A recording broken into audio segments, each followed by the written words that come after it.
السلام علیکم دوستو، العباس ٹی وی میں خوش آمدید۔ دوستو آج ہم تلاوت کریں گے سورہ قریش کا اردو ترجمہ۔ شروع اللہ کا نام لے کر جو بڑا مہربان نہایت رحم والا ہے۔ قریش کے مانوس کرنے کے سبب، یعنی ان کو جاڑے اور گرمی کے سفر سے مانوس کرنے کے سبب،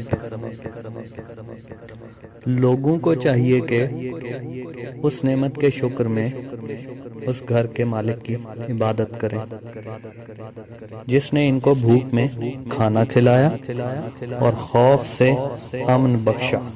صدق اللہ العظیم۔